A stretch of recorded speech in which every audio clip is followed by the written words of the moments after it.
क्या आपको पता है कि एक नई लाइफ बनती कैसे है, इस दुनिया में आती कैसे है और हम लोग सब कैसे बने हैं? आज हम बात करेंगे एक टॉपिक जो हर किसी के लाइफ का टर्निंग पॉइंट होता है, प्रेगनेंसी।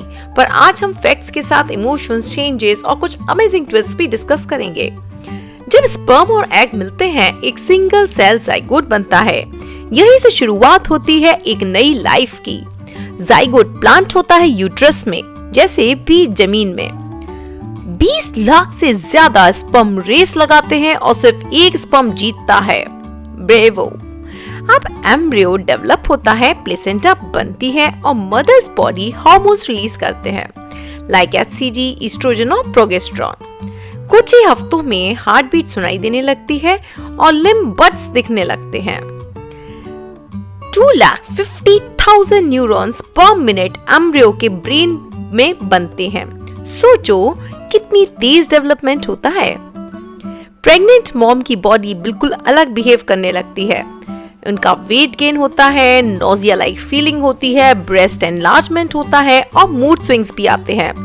ये सब हार्मोन्स की वजह से होता है ताकि बेबी हेल्दी ग्रो करे। प्रेगनेंसी के टाइम मदर और फैमिली को इमोशनल सपोर्ट की जरूरत होती है। ये एक इमोशनल और फिजिकल दोनों की जर्नी है। फीटस के किडनीज 10th वीक में यूरिन बनाना शुरू कर देते हैं। बेबी की मूवमेंट्स जैसे लिटिल किक्स मम्मी को फील होने लगते हैं। सेकेंड ट्राइमेस्टर में ये डेवलप हो जाते हैं। बाय 9 मंथ बेबी बिल्कुल रेडी हो जाता है डिलीवरी के लिए। काफी अमेजिंग ट्रांसफॉर्मेशन है, isn't it? लेबर के 3 स्टेजेस हैं, जैसे फर्स्ट होता है सर्विक्स डायलेशन। सर्विक्स डायलेट होता है, बेबी बर्थ कैनाल से निकलता है और प्लेसेंटा भी बाहर आता है। कभी कभी प्लेसेंटा सर्जरी से निकालना पड़ता है अगर डिलीवर नहीं होता। हर बर्थ एक नई उम्मीद और नई रिस्पॉन्सिबिलिटी लाता है। मदर, फैमिली, सोसाइटी सब मिलके नर्चर करते हैं इसको। प्रेगनेंसी एक मिरेकल है जो साइंस और इमोशंस का कॉम्बो है और हर स्टेज एक छोटा टर्निंग पॉइंट है लाइफ में। इस जर्नी में सपोर्ट, लव एंड केयर सबकी जरूरत होती है। ये जर्नी आपको कैसी लगी? Please comments below, like, share and subscribe. इस बीच में आपको इसी प्रेगनेंसी से रिलेटेड कुछ क्विज वाले क्वेश्चंस भी बताऊंगी जो क्लास 10 सीबीएसई के अकॉर्डिंग काफी इंपॉर्टेंट है। First question is the process in which a sperm cell fertilizes and egg cell take place in. तो फर्स्ट ऑप्शन है ओवरी, सेकंड है यूट्रस, थर्ड है ओविडक्ट और फैलोपियन ट्यूब्स और फोर्थ है विजाइना। इसका आंसर है ओविडक्ट और फैलोपियन ट्यूब। यहाँ पे स्पर्म सेल फर्टिलाइज करता है एग को। The average duration, second question है, the average duration of human pregnancy is 20 weeks, 40 weeks, 28 days or 12 months. The answer is 40 weeks. 40 weeks is the whole duration of human pregnancy. Third question is the term used for the fertilized egg cell is option 1 embryo, option 2 zygote, option 3 fetus, option 4 blastocyst.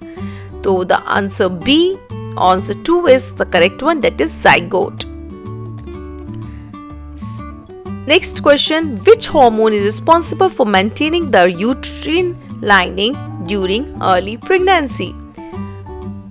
First A option है estrogen, B is progesterone, C is testosterone and D is luteinizing hormone LH.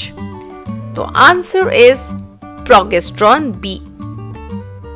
Fifth question is the fluid that protects the developing baby in the womb is called A blood plasma, B amniotic fluid, C cerebrospinal fluid, D lymph. Answer is the B option, which is amniotic fluid. Sixth question is the first organ system to develop the embryo is A respiratory system, B nervous system, C digestive system, D muscular system. Answer is B nervous system. ये first develop होता है organ system. Seventh question is the correct order of development from conception to birth is option A zygote to embryo to fetus to baby, B option is zygote to fetus to embryo to baby, C option is embryo to zygote to baby to fetus, D option is fetus to embryo to zygote to baby. The answer is A, that is zygote to embryo to fetus to baby. Question 8 is, which structure supplies oxygen and nutrients to the developing baby? A is ovary, B is uterus, C is placenta and D is fallopian tube. Answer is C option, that is placenta. It supplies nutrients to developing baby. Question 9 is, what is the scientific term for childbirth? A option is ovulation, B is menstruation, C is growth and D is parturition. D, parturition is correct scientific term for childbirth. Last and the 10th question is, which is a common symptom during the first trimester of pregnancy? A option is excessive hair growth, B is nausea and vomiting, C is blurred vision or D joint pain. So in the most of the cases, the first trimester pregnancy symptom is B, nausea and vomiting. These questions cover basic facts and vocabulary relevant to class 10th understanding of pregnancy. So kindly share with all of your friends, and thank you so much for watching. Keep learning, keep growing. Bye-bye.